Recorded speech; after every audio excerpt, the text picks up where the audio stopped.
Assalamualaikum warahmatullahi wabarakatuh. Apa kabar saudara-saudara saya yang tinggal di Indonesia? Semoga sehat selalu ya. Amin ya rabbal alamin. Karena doa kalian saya sukses seperti ini, jadi teman-teman saling mendoakan ya teman-teman. Teman-teman, hari ini saya bahagia banget karena temanya saya suka banget. Alhamdulillah. Tema hari ini adalah membumikan ekonomi Islam. Jadi mudah-mudahan kita bisa sesuai seperti ini. Jadi tanpa buang waktu, saya langsung sambut aja ya Ustadz kita. Saudara saya alhamdulillah udah seperti sahabat insya Allah. Jadi selamat datang Ustadz Erick Yusuf. Alhamdulillah. Assalamualaikum. Waalaikumsalam. Masya Allah. Mayata, apa kabar ini? Saya selalu baik alhamdulillah. Ustadz apa kabar? Amin. Ayo silakan, silakan. Terima kasih jauh-jauh udah mau mampir, mau silaturahmi.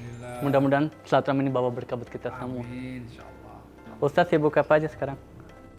Saya kalau bulan Ramadan keliling ya, sibuknya jadi banyak hal lah. Tapi kalau enggak, kita selain mengisi di televisi ya, tapi juga undangan-undangan yang lain, saya juga di beberapa lembaga. Pertama, saya ya diamanahi ya menjadi ketua Dewan Riset Daerah DKI di Komisi 4 di Komisi Kesejahteraan Rakyat. Ya, nah kemudian saya juga diamanahi menjadi Dewan Pembina di MES ya, Masker Ekonomi Syariah ya di DKI. Kemudian juga saya menjadi Wakil Ketua Lembaga Seni Budaya dan Peradaban Islam MUI Pusat. Masya Allah.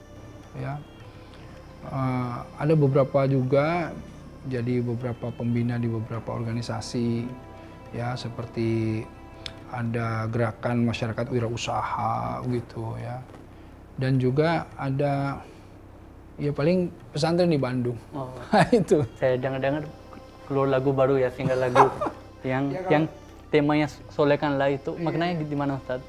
Iya, itu baru kemarin. Jadi karena saya di seni budaya, jadi saya ingin masyarakat itu juga melihat bahwa yang namanya dakwah itu bisa dilakukan dengan cara-cara kreatif. Iya, ya, dengan lewat seni. Karenanya saya bikin jadi eksekutif produser film Haya ya, dari mulai Haya 1, Haya 2. Oh, di film Haya juga. Iya. Nah, kemudian membuat lagu religi ya yang tadi Solehkanlah bersama musisi handal, musisi Dwiki Darmawan. Beliau itu sangat tawadu dan sangat piawai sekali ya. Nah, ini kita buat agar supaya masyarakat itu juga melihat gitu bahwa banyak pintu untuk mengajak orang masuk ke dalam kebaikan, gitulah. Izin Ustaz nyanyi sedikit dong untuk saya dan untuk saudara-saudara saya. Sedikit aja nyanyi, ya. Sedikit aja. Sebetulnya lagunya kan menceritakan tentang orang tua yang galau, yang cemas terhadap masa depan anak-anaknya. Biasanya para orang tua itu kan selalu berpikirnya terjebak di materi. Ini anak ini nanti besarnya gimana, kerjanya apa, dan lain-lain kan. Nah, padahal yang penting sekali kita tanamkan pada anak-anak itu bagaimana mereka mengenal Allah dan Rasulnya gitu. Jadi kisahnya tentang itu, karena Allah sudah menjamin rezeki anak kita. Tinggal bagaimana kita memberikan tuntunan kepada mereka agar mereka bisa berikhtiar menjemput rezekinya. Tetapi yang penting adalah tauhidnya. Nah, makanya lagunya di refnya itu sebetulnya begini, seperti bercerita. Boleh sambil nyanyi nggak apa-apa. Ya begini ya. Dengarlah hai anakku, kan ku ajarkan padamu satu kata yang utama untuk bekal kau dewasa. Tanamkan di hatimu saat sedih gembiramu sebagai penuntun harimu agar tegar di langkahmu. La ilaha illallah Muhammadur Rasulullah. Ayo, la ilaha illallah Muhammadur Rasulullah. La ilaha illallah Muhammadur Rasulullah. La ilaha illallah Muhammadur Rasulullah. bagus banget. Satu kalimat yang utama yang mereka harus paham yang insya Allah menyelamatkan dunia akhirat itu gitu. Izin Ustadz, tadi Ustadz kan bilang di Main Haya Film ya itu. Ya. Itu idenya dari siapa? Nah, jadi sebetulnya idenya berangkat dari sahabat saya, seorang sastrawati, ya sastrawati Islami, namanya Mbak Helvitiana Rosa. Helvitiana Rosa ini sudah membuat lebih dari ratusan tulisan, buku-buku, ya, dan kemudian banyak juga yang difilmkan. Nah, idenya dari beliau ini yang kemudian membawa sutradara yang bernama Justice Arimba, dia juga sutradara handal. Kemudian bertemu dengan saya untuk mensupport ya, karya yang berbicara tentang permasalahan korban anak-anak perang, dan terutama yang kita angkat adalah Palestina, Al-Quds, di mana kita inginnya nih umat Muslim ini, anak-anak Indonesia sekarang kan kadang-kadang sudah nggak tahu, nggak kenal bahkan apa itu Al-Quds, kenapa harus Palestina gitu. Nah, disitulah kita angkat sebetulnya kan. Jadi mestilah al-muslimu kal jasadil wahid kan gitu. Jadi kita ini satu tubuh gitu. Yang di Palestina yang lagi susah dan lain-lain, kita juga ngerasa gitu. Sama-sama saudara. Iya, empatinya kita munculkan. Itu film itu bercerita, tapi nanti kisahnya berbagai kemasan yang menarik tentang permasalahan ada keluarga dan lain-lain gitu. So, di dalam itu main sebagai apa kan? Tadi bilang ada sedikit isinya. Karena saya nggak bisa acting, Oke. jadi saya bermain sebagai diri saya sendiri, jadi ustadz. Oh gitu. Karena saya nggak bisa acting. Gitu. Ustadz kan aktif di MUI ya, Ya. Komisi Seni dan Dakwah. Tugasnya apa aja di situ? Ya, jadi lembaga seni budaya dan peradaban Islam ini baru peradaban Islam. Yang dulu tuh hanya seni budaya, sekarang ada peradaban Islam. Ini amanahnya berat karena mesti memberikan gambaran secara komprehensif terhadap umat Muslim khususnya di Indonesia agar mereka memahami seni dan budaya Islam itu yang seperti apa. Karena banyak orang yang kemudian bahkan memusuhi seni, mengharamkan yang namanya seni begitu. Padahal seni ini sebetulnya ada hal manfaat yang besar di belakangnya gitu. Nah, tergantung dari bagaimana kemudian seni itu dihadirkan di masyarakat. Karenanya ada yang disebut dengan seni Islami begitu. Dan ini media dakwah yang sangat besar. Seperti tadi, ketika Ustadz bicara tentang Palestina misalnya, ada pendakwah bicara Palestina, dia panjang lebar, orang yang dengar belum tentu paham juga. Mungkin ngantuk-ngantuk juga. Tapi dengan film, hanya dengan beberapa menit, nangis mereka, tergerak mereka. Itu seni. Makanya dengan seni, audiovisual, semua bermain kan, itu orang tergerak gitu. Nah, ini medan dakwah yang mesti dikuasai oleh para duat, para dai gitu. Jadi anak-anak muda yang senang nonton film tuh jadi tahu, oh Al-Aqsa ya. Al-Aqsa dan agama kita apa sih sebenarnya yang kenapa kita juga ikut membela mereka gitu. Oh, ini bagaimana? Seperti itu. Insyaallah. Izin Ustadz, nanti sekarang kita langsung ke segmen berikutnya. Saya pengen dengar ceramah dari Ustadz langsung. Teman-teman, jangan kemana-mana, tetap di program Silaturahmi Ramadan.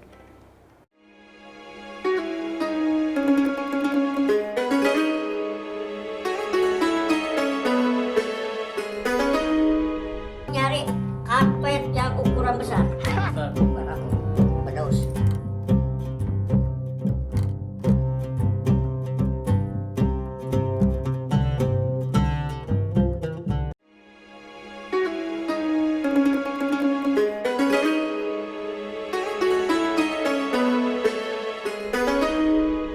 Alhamdulillah, terima kasih saudara-saudara saya yang saya cintai. Mudah-mudahan bisa cinta sama saya juga ya. Insyaallah. Amin ya rabbal alamin. Sekarang tanpa buang waktu, kita langsung dengar ilmunya dan dengar ceramah dari Ustadz. Ustadz izin, tolong menyampaikan ceramah. Siap. Mudah-mudahan kita bisa belajar banyak. Amin. Siap, baik. Kalau baik itu artinya apa kalau Mas. dia?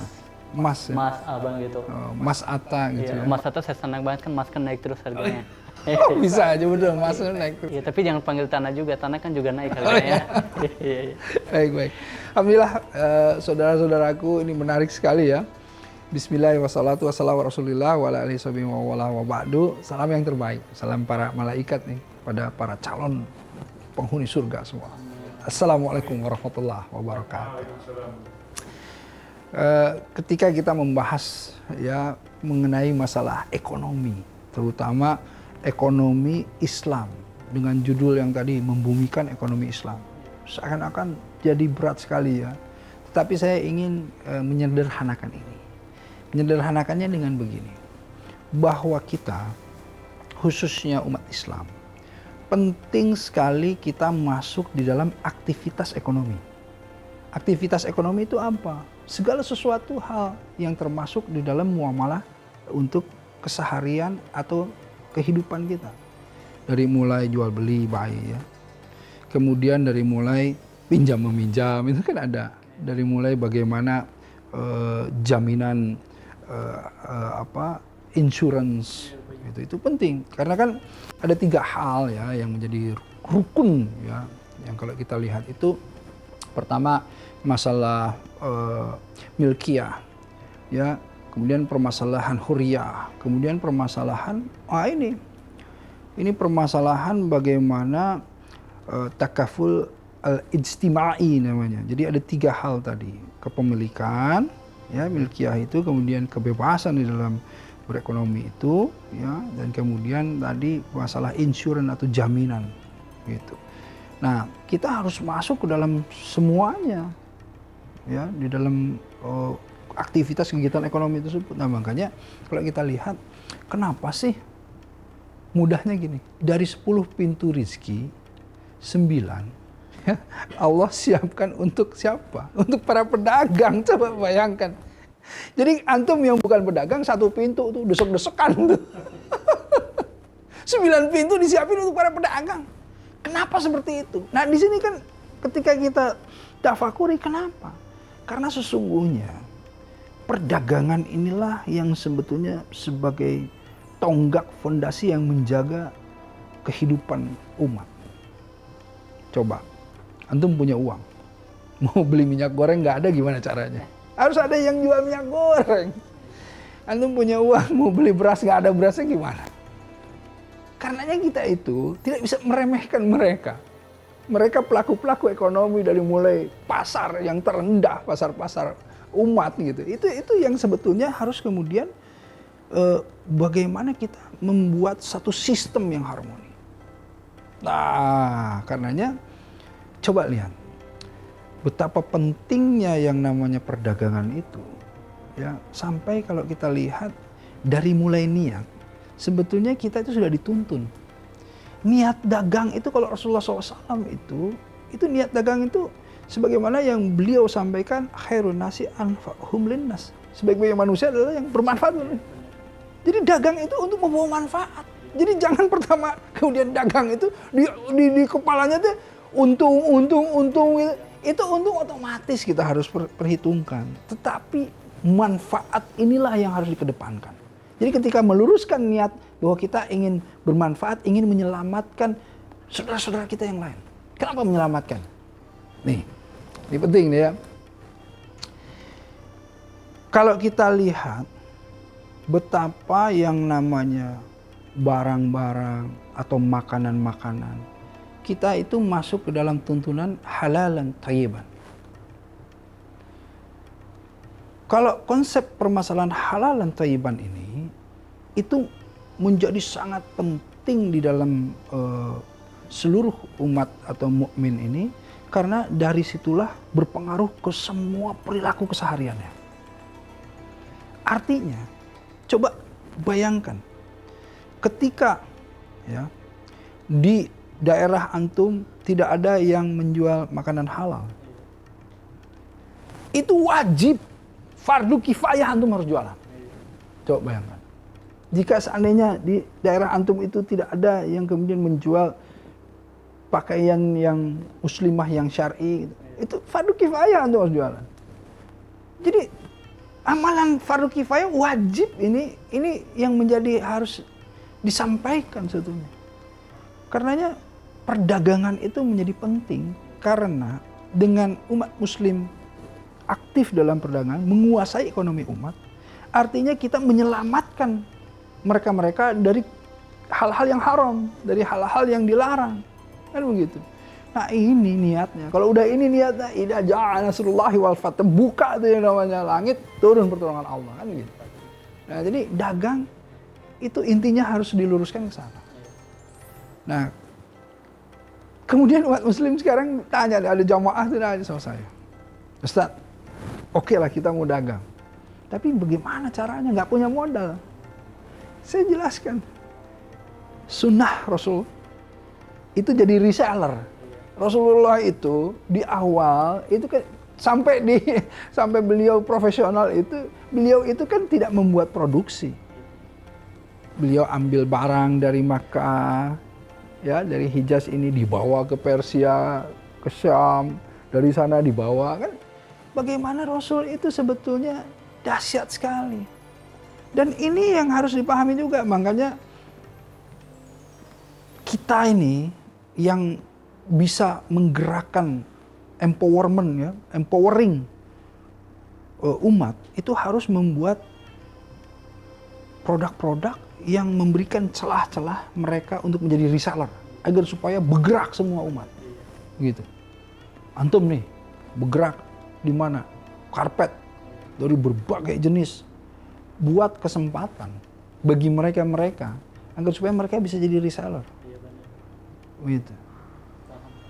Dengan begitu bergerak itu semua. Nah, jadi konsepnya adalah bagaimana sesungguhnya umat muslim ini setidaknya dia membeli produk yang berasal dari keumatan. Ketika produk umat dibeli oleh umat, coba bayangkan kekuatannya di situ. Nah, membangkitkan ekonomi umat dengan prinsip ini. Saya sering di berbagai, dulu ya sebelum pandemi itu saya kan sering tablik akbar kemana-mana ya. Tablik akbar itu kan kadang-kadang ribuan orang. Itu acaranya kan ada bazar.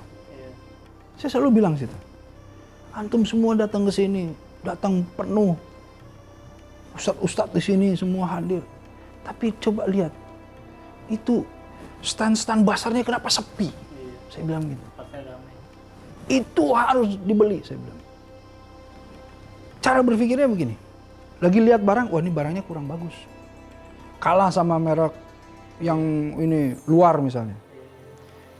Sudahlah, anggap sodako. Antum beli, tapi itu insya Allah jadi sodako. Kenapa? Karena kalau itu dibeli, orang tersebut bisa punya modal untuk meningkatkan kualitasnya. Tapi kalau nggak dibeli ya gulung tikar. Beli, anggap sodako. Jadi antum kalau datang ke acara-acara, ingat nih, ya semua nih, antum kalau datang ke acara-acara, lihat kemudian ada, aduh yang jual begitu, dan kita harus bantu mereka. Anggap sodako, beli. Antum nggak seneng barangnya, kasih barangnya sama yang lain, tapi beli. Insya Allah. Kalau ini bergerak, semua orang bergerak seperti ini, insya Allah itu aktivitas ekonomi keumatan itu bergerak. Ada satu lagi, tapi jangan kemudian saya dimasukkan ke dalam orang-orang provokator. Ini memotivasi, motivator. Bayangkan begini. Kalau setiap rumah mulai melihat, kan fal yang zuril insanu ila ta'ami. Orang tuh harus memperhatikan apa yang dia makan. Ini baru makanan aja. Setiap rumah saya himbau untuk melihat apa yang dia makan. Berarti dia harus melihat apa yang dia beli. Bagaimana dengan kecapnya? Dari mana tuh kecap? Kalau tetangga bisa bikin kecap, belilah kecap tetangga. Kenapa harus beli? Ya kan? Kalau ada produk minyak goreng keumatan, beli minyak goreng keumatan. Kalau ada mie instan yang berangkat dari keumatan, beli mie instan dari keumatan. Tapi bisa nggak kita mensubstitusi itu? Yang tadinya kita beli ini, tapi kemudian diganti mereknya, bisa nggak? Harusnya bisa. Itu jihad itu. Iya. Karena apa? Karena ada niat di belakangnya untuk apa? Untuk kemaslahatan umat. Biar Allah nanti yang membalas semuanya, insya Allah. Nah karenanya, coba pahamkan ini semuanya. Antum semuanya. Ayo ibu-ibu semua, yang bisa bikin roti, jualan roti. Yang bisa bikin susu, jualan susu. buatlah dengan kualitas yang terbaik.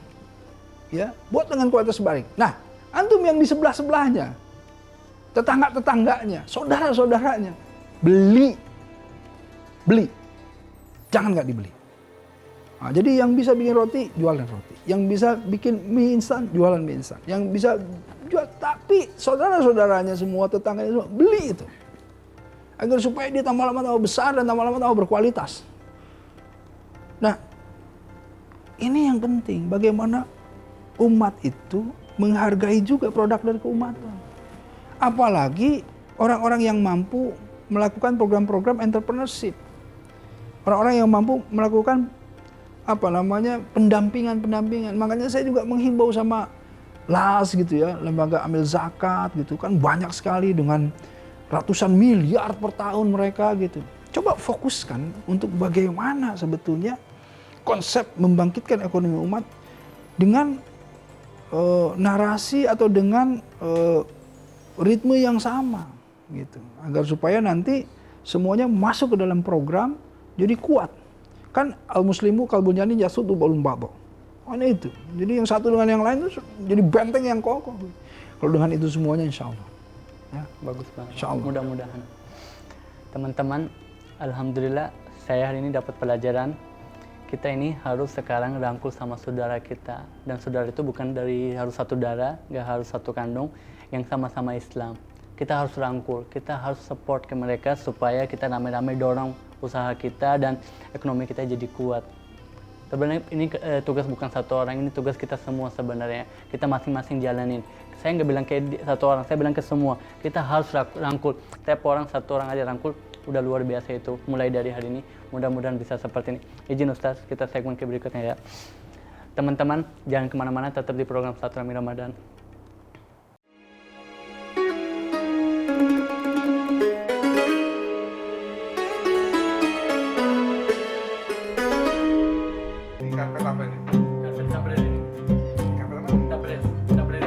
Nama kota dari Iran. Ini full ini. Jadi yang ini bagian depan ini penengnya kusir gini. Jadi satu lagi karpet itu.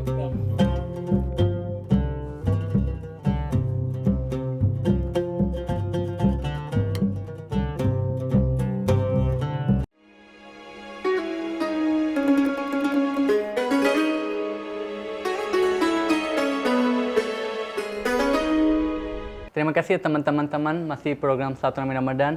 Izin Ustadz, sekarang saya mau panggil narsum kita. Pak Budi, selamat datang. Assalamualaikum. Waalaikumsalam. Semangat banget. Apa kabar? Sehat, sehat. Saya selalu sehat, Alhamdulillah, alhamdulillah. sukses. Gimana kabarnya juga? Alhamdulillah sehat. Ayo, halo Pak Budi, silakan. Terima kasih. Alhamdulillah. Teman-teman, hari ini saya serahkan ke Ustadz. Ayo, Ustadz yang nanya, silakan. Ya, bantu nanya-nanya gitu. Iya.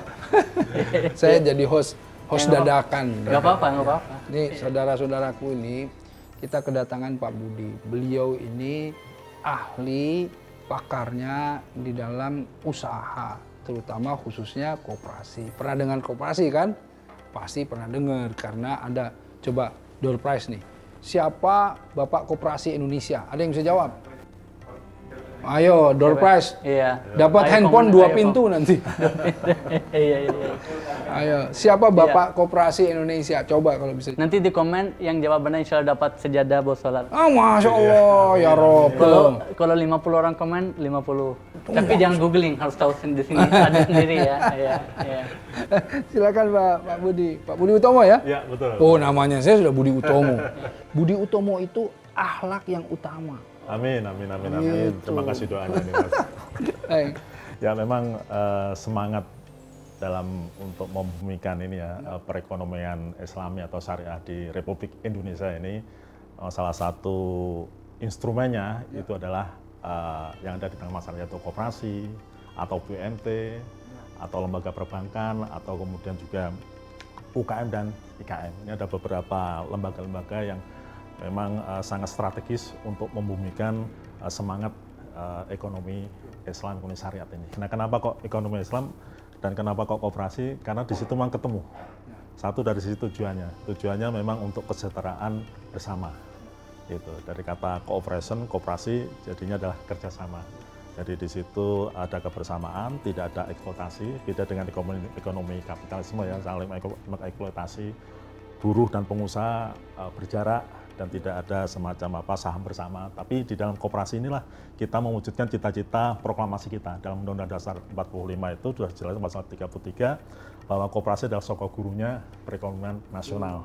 Tapi mudah-mudahan dengan adanya kebijakan pemerintah yang baru ini, Pak Ustadz dan Mbak Yata, tahun 2016 kita sudah membentuk nama Komite Nasional Ekonomi Keuangan Syariah.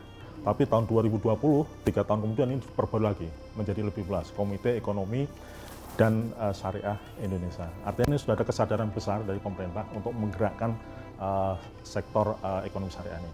Nah, kalau kita contoh misal di koperasi syariah atau BMT itu selalu hadir di tengah-tengah masyarakat. Contohnya apa? Di pasar-pasar selalu yang menjadi modal para pedagang pasar maupun para UKM maupun para pedagang yang masuk ke desa yang pakai sepeda ontel itu dan kaki lima itu adalah mereka. BMT itu hadir di situ karena syarat-syaratnya yang mudah dan memang ada tidak ada satu paksaan atau hal yang memberatkan. Misalkan dari segi persyaratan itu.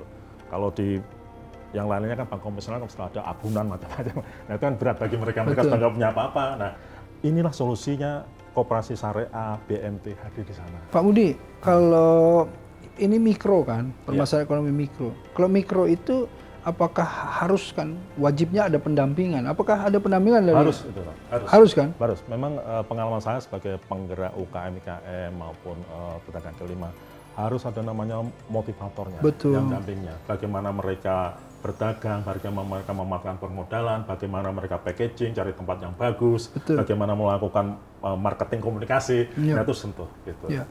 Itu juga pernah ya, Mbak Yata. Jadi saya pernah punya program, kita jemput bola.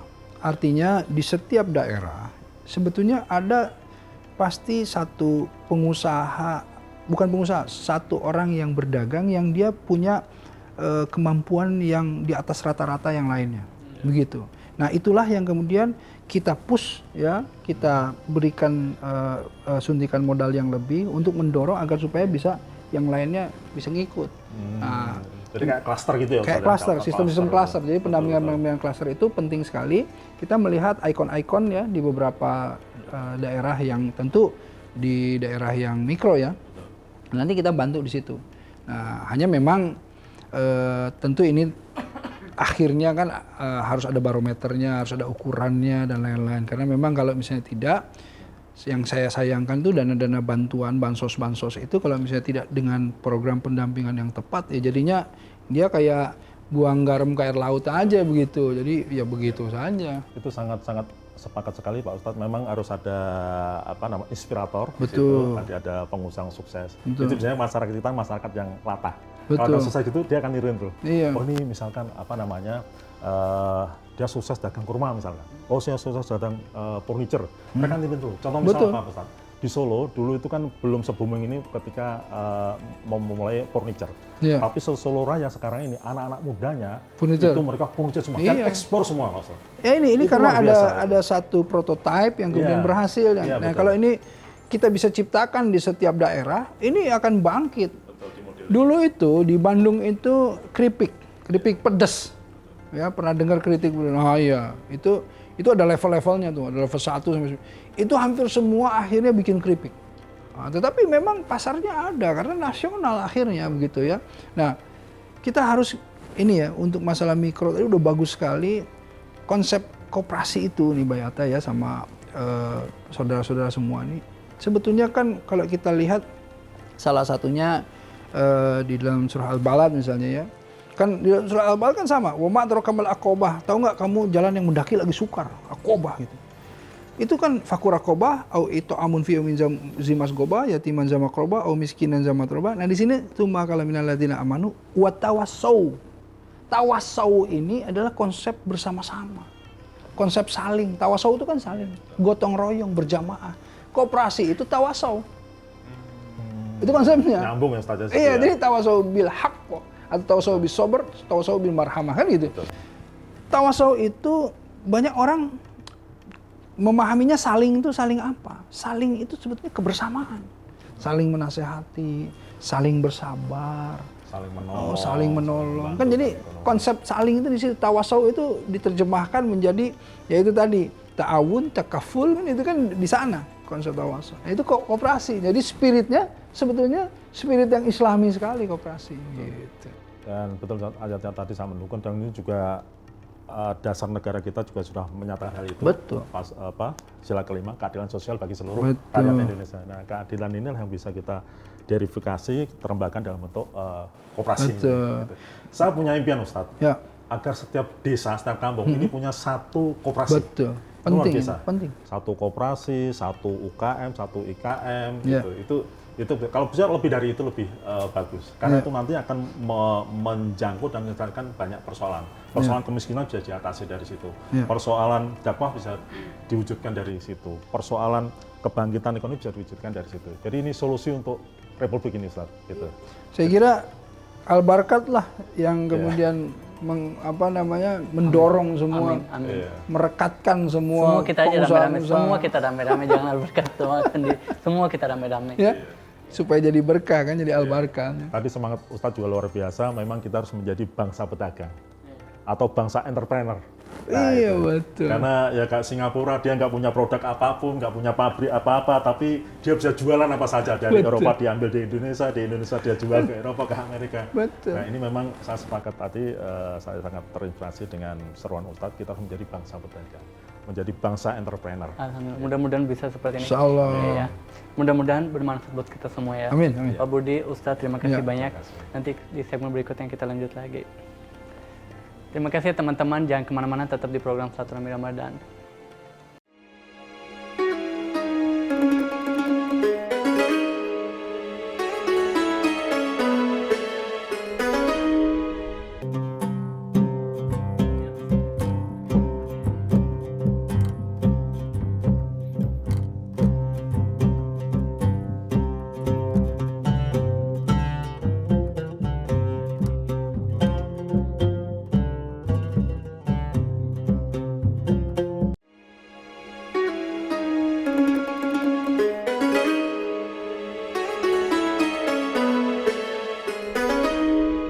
Alhamdulillah, terima kasih saudara-saudara saya masih di program Silaturahmi Ramadan.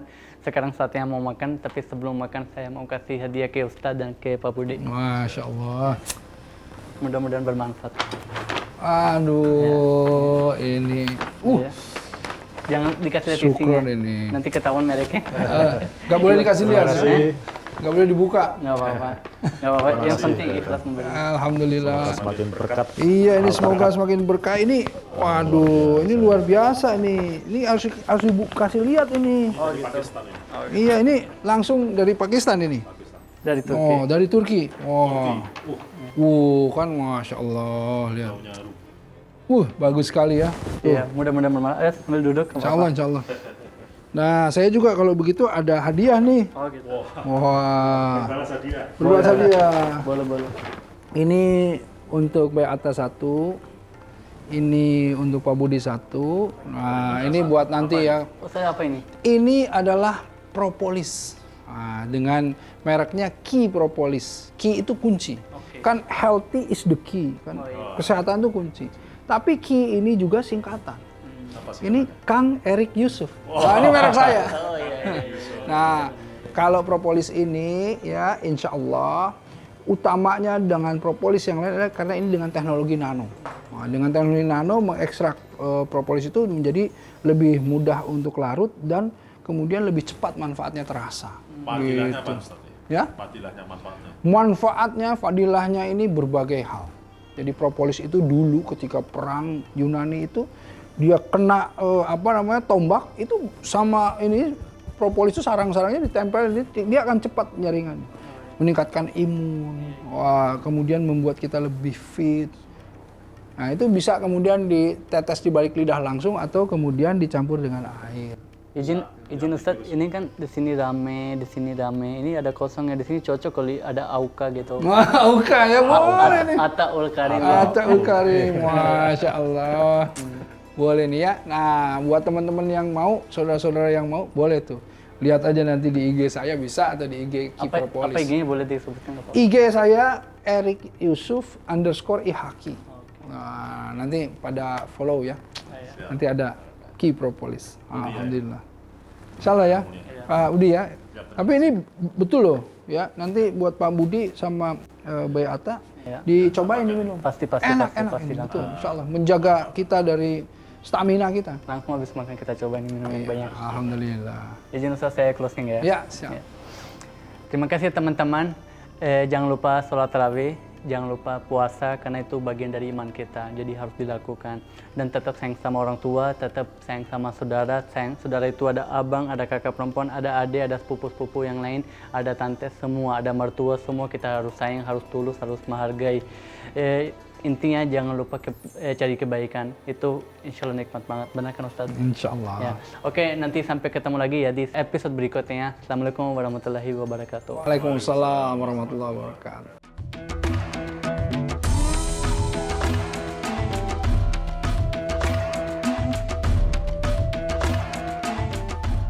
Sebaik-baiknya kekayaan itu ada di tangan orang yang soleh. Sebaik-baiknya kekuasaan ada di tangan orang yang soleh. Karenanya, ayo kita dukung mereka-mereka yang soleh agar supaya mereka punya yang namanya kekayaan dan kekuasaan untuk kemaslahatan kita semua. Insyaallah. Amin, amin.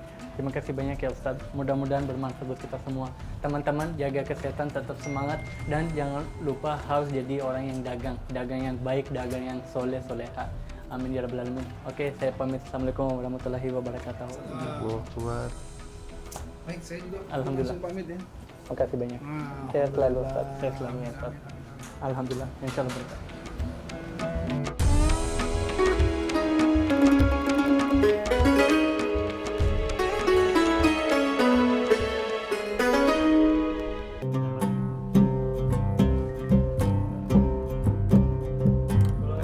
Kalau yang mandikan, yang mandikan kening. Kalau yang mandi dompet Kasih aja. Bilang udah lagi gak nyaman di dompet, dikasih mah dia.